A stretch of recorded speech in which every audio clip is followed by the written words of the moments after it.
Hey, how's it going? Uh, I got some questions on basically. I made some comments about like using MidSide EQ instead of stereo imaging to avoid getting basically phasing issues over the whole mixing and mastering process. Um, so I'm gonna just real quick go over some of that stuff. I'm here with my coffee, trying to wake up, and I got my Logic open, and yeah, so let's do that. Let's just dive straight into that. All right, dope. Everything looks good. So okay, so here we are. Basically, I just have two really simple things going on. I have um here, let me name these better. I have just a grand piano, Yamaha grand piano doing something simple.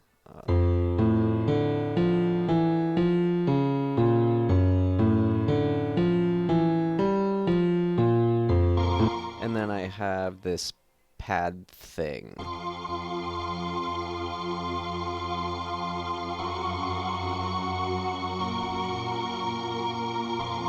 So basically, the two of them together kind of overlap in a non-favorable way. In a few frequency ranges here,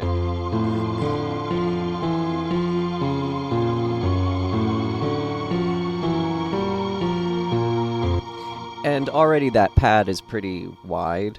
The piano's kind of not sterile, but it could use a little bit of stereoization to make it sound a little bit kind of like fuller and more complex. So basically, what most people do is they'll go in and they'll use an imager and just kind of like, where am I at? So here, this kind of offsets the left and right channels a little bit sound wise and kind of creates a little bit of width that way.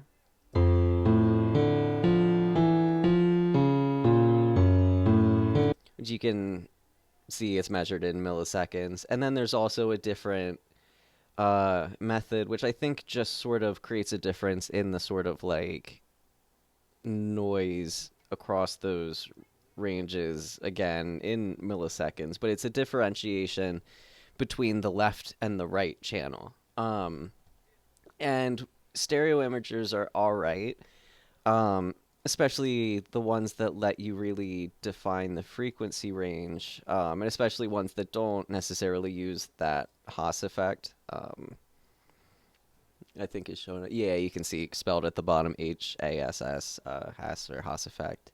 Um, but imagers that let you break apart the spectrum like this can allow you to create sort of more space in a particular band, so that this range sort of pokes out further towards the sides than this band. And that lets you create kind of some more unique sounds. But the problem is that when you do this, you can create issues where systems that are in mono, even though they're rare these days, can have some problems where if you use too aggressive of an imager and then go back to mono, you can actually end up creating some issues. Let's see if I can screw up the ozone one at all. Not too bad. Okay. But often what ends up being more ideal is to uh, rethink the way that you think about stereo so that instead of thinking about things in a left and right sense, you kind of start to think about things in a mid-side sense, um, where mid is like the middle channel. That's the mono information. That's everything that's the same in both the left and right speaker. That stuff ends up right in the middle of the stereo image. and that's where you want like a lot of your like bass and a lot of the consistency that happens in an instrument. But then there's also the information that's different from speaker to speaker, and that can be thought of as the side channels, it's called. So like here's a perfect show of that. So basically, here's that whole thing.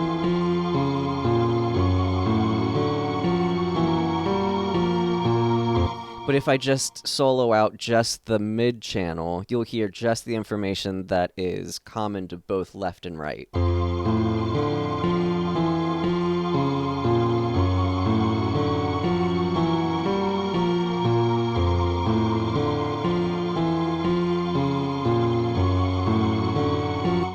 And likewise, if I solo just the side channel, you'll hear only the information that's different from the left and right channels.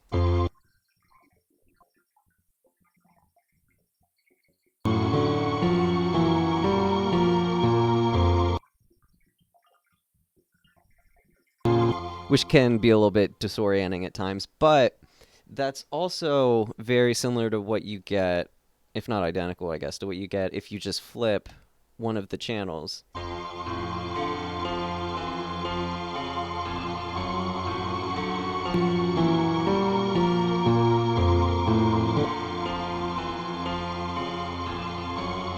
Because it's doing something similar where when you invert just one of the channels' polarity, basically, you end up canceling out a lot of the stuff that was common to the left and right channel, and then you're left with just the stuff that was different between the two, which doesn't cancel out then, which is, again, basically that side channel information, sort of by definition.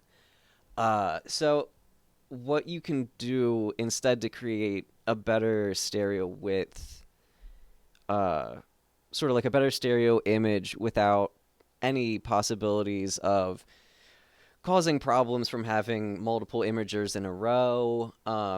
Maybe if you go to image the master channel at the end, you might accidentally screw up something about the phasing of a synth or something pretty commonly, something like that, something that has like stereo imaging applied to it.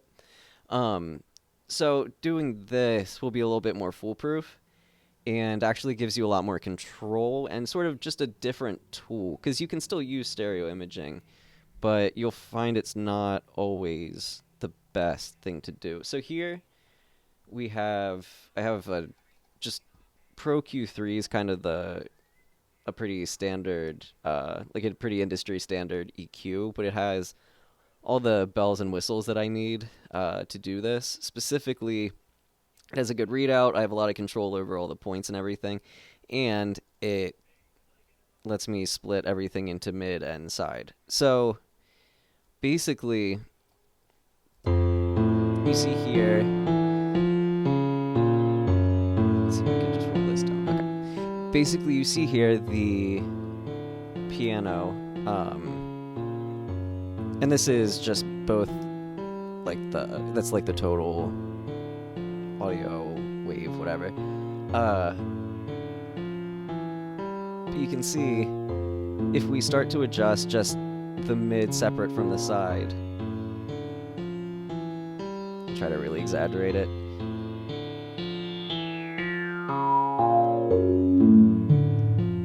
You can get these frequency sweeps that happen right up the middle of the stereo image. And again, we can switch this over to side channel, do the same thing. Now here those sweeps are like way out to the sides, basically. So what we can do basically is use this to boost and cut.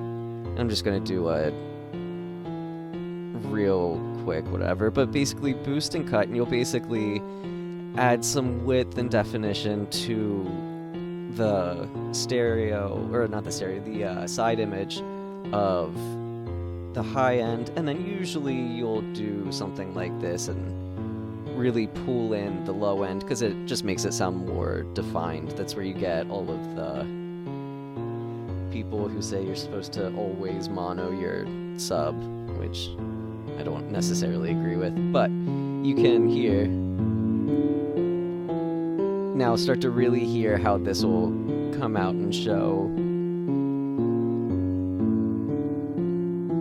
So now here, I might have actually made it.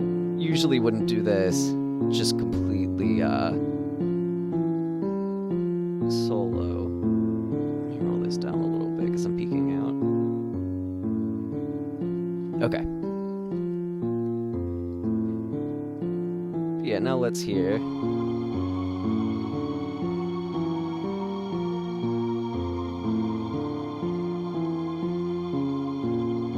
And you can already hear it kind of sticks out better, and I'd probably do a much better job of EQing it for an actual like mixing thing. But you can hear it also sits different in that side image.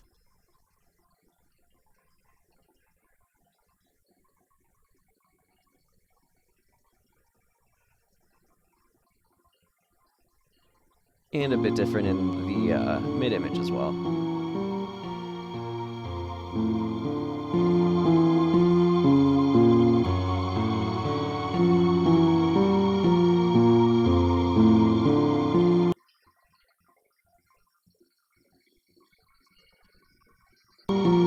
And you didn't need to use any imaging and risk creating any phasing. But then you also can go in and do the same thing on the pad. So let's see what the pad looks like. We'll do something with this one. We'll do something sort of cohesive, but in a way opposite, so that the two slot together in a really natural way.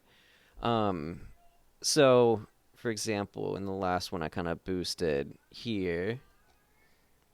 So if I kind of make a little bit more of a slot there, maybe boost up around here, and here I'll set, I guess, both of these to side.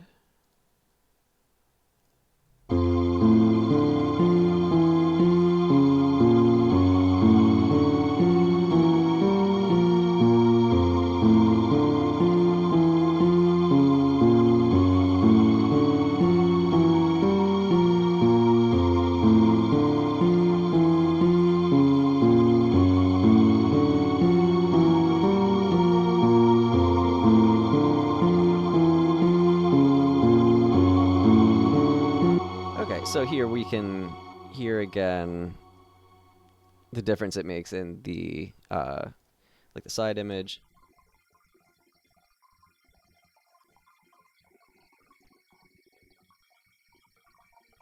Just kind of more like, I don't know, clear and rounded there, a little bit less like whistly.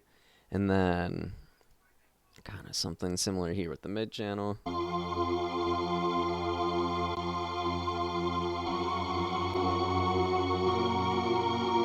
Just kind of more of those like mids bring out some of the color and stuff.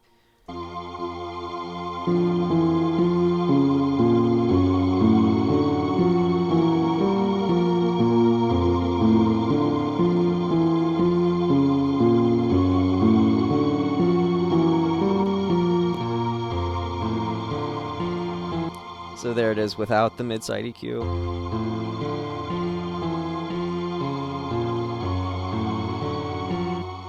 And here it is with some sloppy MidSide EQ.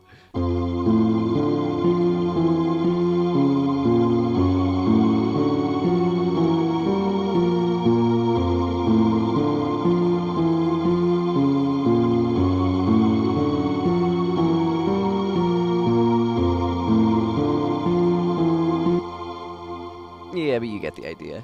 It basically gives you a lot more control over the stereo image and lets you really pull things closer together or wider apart based on how similar or different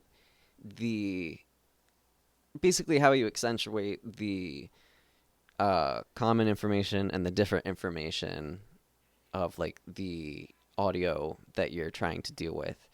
So it's mostly just a difference in how you think about it.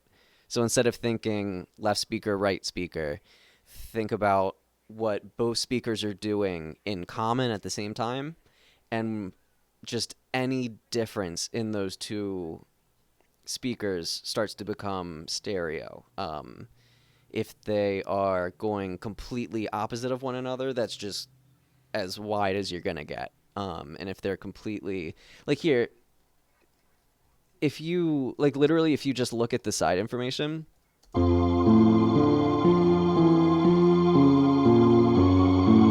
okay, so this is just the side.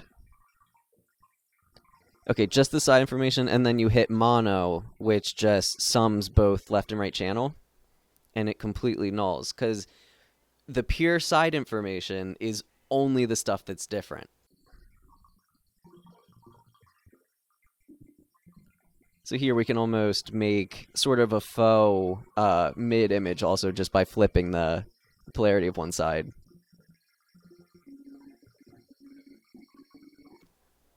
But again, if you sum it, it will always go to it'll always null if you're don't know what I did there. If you're yeah, viewing the side channel last because it's always the different information. Yeah, you get the point. But that's basically that, and I'm gonna, I guess, keep rolling with this and turn it into something. But that's the general rundown of the, I guess, like philosophy of it all, and a tiny little bit of the practice. So yeah, I hope that helped a little bit clear up basically the whole like general idea, at least behind what's going on. Because it's the biggest key is in changing your thinking a little bit from just left right, which is still an important, that's very like rudimentary, that's going to be everywhere, but to also start to think about things in terms of like mid side processing really lets you, it opens up so many doors, and it really lets you take control of the stereo image without being like reliant on mixed bag imaging softwares. So yeah, highly recommend it. If you have any other questions and things, post them down below in the comments. I'll answer any questions you throw at me. And yeah, like, subscribe, all that stuff. It helps out a lot. I'm trying to do more just tutorials on this channel. So yeah, get at me. All right, peace.